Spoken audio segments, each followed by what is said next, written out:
Give Duke a lot of credit. They're a very, very good team. Coach Shire's doing an unbelievable job with them. They're very talented. They're very well schooled. They have a very difficult system to guard with really, really good players. They have a lot of respect for their program and for John and his staff.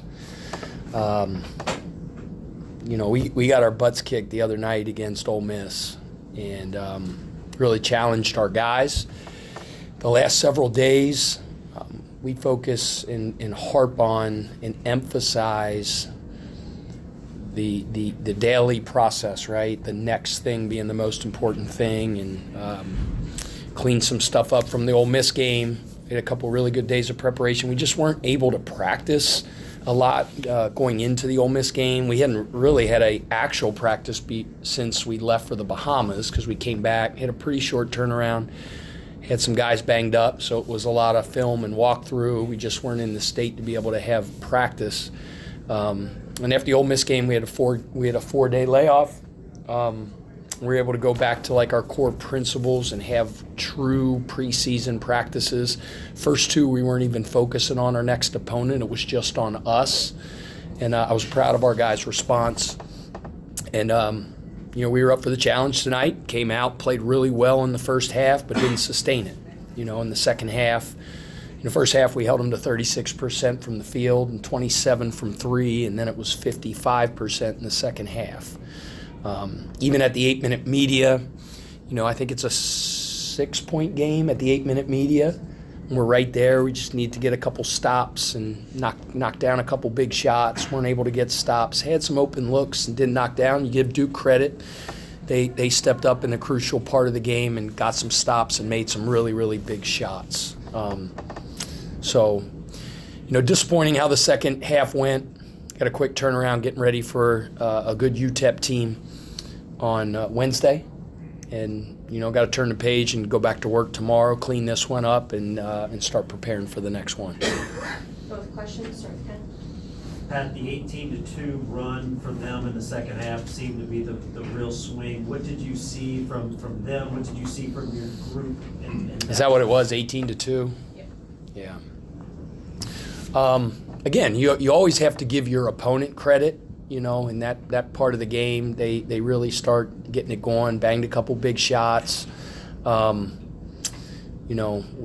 tried to sort of stop the momentum, called a timeout. Got a pretty good look out of the timeout, didn't go down, and it just got away from us from there. So, but still not guarding to our standard or to the level we needed to defend at the 8-minute media. We're still right there. And even at the 4-minute media, it's a 10-point game at 70-60. I think Rain bangs a three. Didn't we bang a three to cut it to 7? Yes. Against a really, really good team like that, man, the margin for error is small. I felt like our turnovers were a big part of why we lost tonight. You can't turn the ball over, 15 times. We had 10 assists, 15 turnovers. I think we turned it over on like 22% of our possessions. We want to be at 15% or less. And against a good team like that, you can't have that many empty possessions. But give Duke credit. They're a very, very good defensive team and a very good offensive team as well. Coach, when you look at the team, especially with Chucky playing 37 minutes and then both Rain and Javon at 33 minutes, with your up-tempo style, it seems the Duke players mentioned the possibility of maybe hitting a slight bit of a wall. Do you have any concerns about just the conditioning playing that game with so many demands you have offensively and defensively? Yeah, I don't really think we're playing to – I haven't seen the analytic statistics at the end of the game. Like in the Ole Miss game, we had 66 offensive possessions, which, would put you middle of the pack in the country. It's not a breakneck pace. I don't know what the possessions were today. I'd have to see that. But, we're not playing as clap back downhill on makes. We're doing some things to kind of slow the game down, probably running more set plays right now than we normally would in the past, just to be able to to be able to allow our guys to get a little bit of I don't want to say a rest, because you still have to execute your set plays, but it makes the possession a little bit longer. It makes the team, the defense that you're playing against, labor a little bit. So we are doing some things to change. I mean, we're not the same team we were 2.5 weeks ago or 3 weeks ago when we were playing 11 guys. I mean, obviously, we were downhill, getting the ball inbounds, tilting the floor, attacking the basket. We've definitely made some adjustments because of how short our rotation is right now. I never, ever make any excuses or give any explanations. It is what it is. The difficult thing has been, practice. It's hard to practice. You can't really play traditional 5-on-5. I'm 49 and I can still hoop. And I'm jumping in there sometimes, you know what I mean? So doing a little bit more 3-on-3, 4-on-4. You just got to get really, really creative, and that's the challenging thing, the interesting thing, the fun thing a lot of times is, every team's different, every season's different, the ups and downs, the goods, the bads, the adversity you face. It's like each season, like Forrest Gump said, it's like a box of chocolates. You never know what you're going to get. We've been dealt a little bit of a tough hand with some injuries and things like that.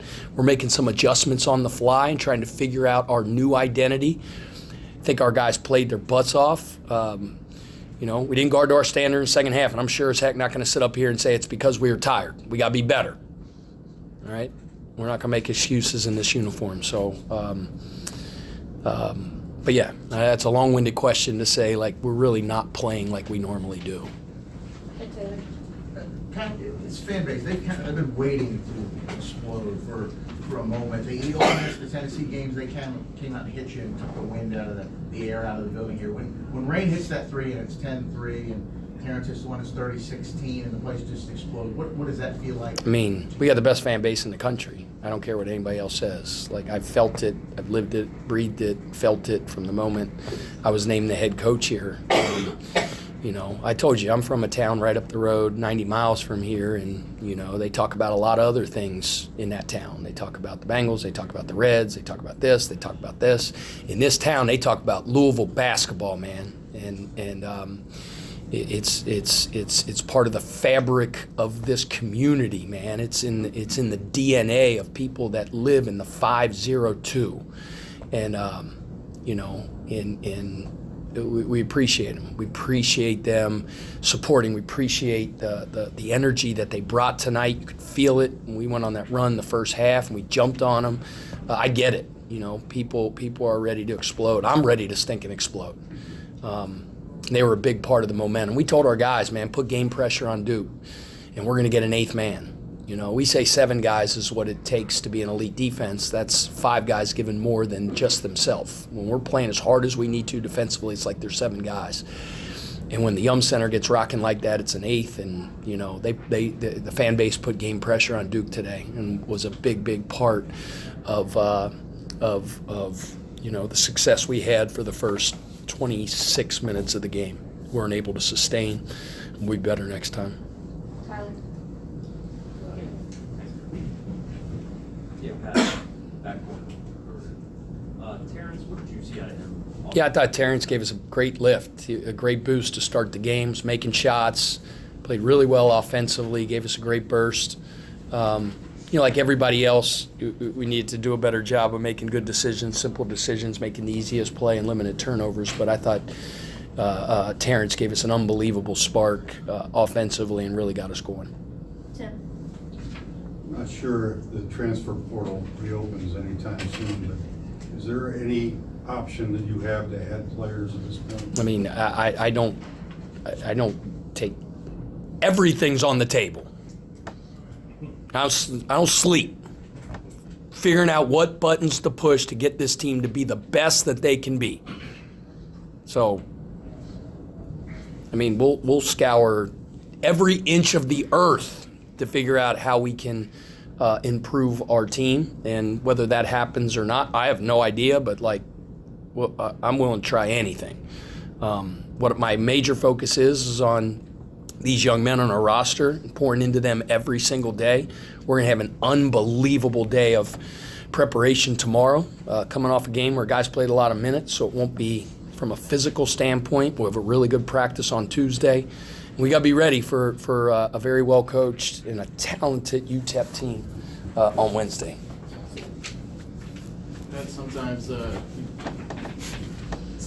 you take a guy out of the starting lineup and have him come off the bench, you might lose them. Just mentally, they might kind of check out for a moment. Terrence obviously Fat's not that way. Fat's not that way. You know, there was no big reason. We're just trying to figure out what buttons to push to get our team going. And media, fans, other people are way more put way more importance and emphasis on starting lineup than I do. You know, it's like James Scott had started every single game, since the Bahamas when Kaysen got hurt. So James went in the starting lineup, and then James is one of the most accountable players I ever coached, and he was like 6 seconds late for a walkthrough. 6 seconds. It's fine. I mean, okay, you're in the starting lineup. You're out. You know. So I just don't make a big deal about it. Just thought maybe trying something different.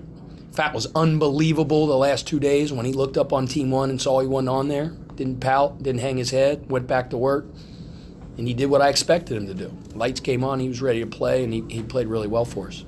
How tough does he make your team, though, when he has this kind of – I mean, certainly I'm not expecting 20 points a game, but, when he has this Yeah, I mean, you look at the back of his bubblegum card. I mean, he's a very accomplished player and has put up big numbers and has won a lot of games, and we expect him to play like a big-time player, and we need him to.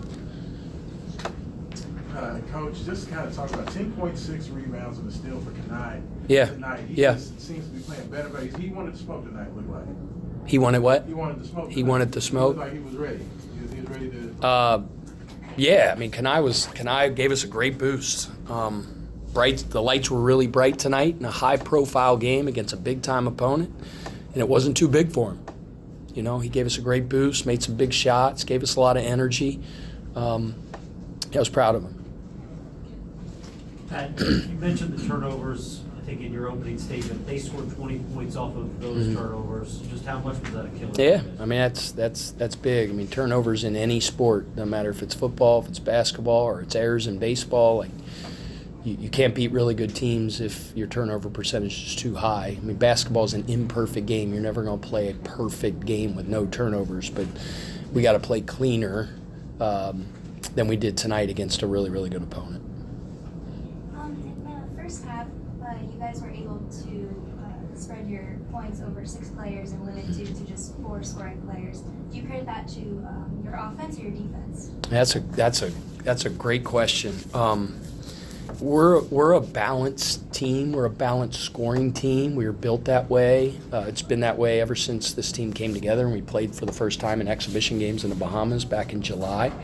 We don't have the type of roster where it's like we have one guy that does the majority of our scoring. You got to circle him on the scouting report and take that guy away. We've got a lot of guys that can hurt you in a lot of different ways, and they have big nights. I mean, we've had a bunch of different guys have 20-plus points already to this point this year. And then, from Duke's standpoint, I mean, they're very deep as well. I mean, they're like Noah's Ark. They got 2 of everything. They're deep, they're skilled, they're physical, well-coached. You got to be on it in your defensive system to be able to defend it. We were for 20 minutes, 25 minutes, but we didn't prolong that.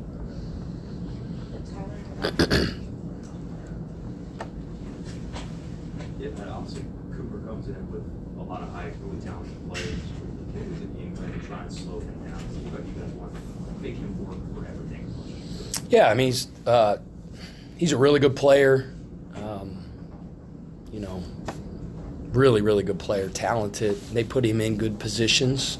Worked a lot on our game plan to counterbalance what they want to do, the positions they want to put him in. He's a unique player at whatever he is, 6'10". They use him in the pick and roll both as a ball screen user and a ball screen setter, and make you make tough decisions as a coach in preparation. I thought our guys did a good job. He got going late in the second half, made some big shots for him, but I thought for the majority of that first 20, 25 minutes, we did a really good job on executing our plan. But very good player, very skilled, very tough to guard. chemistry coach. All right, thank you. Appreciate it. Thank you.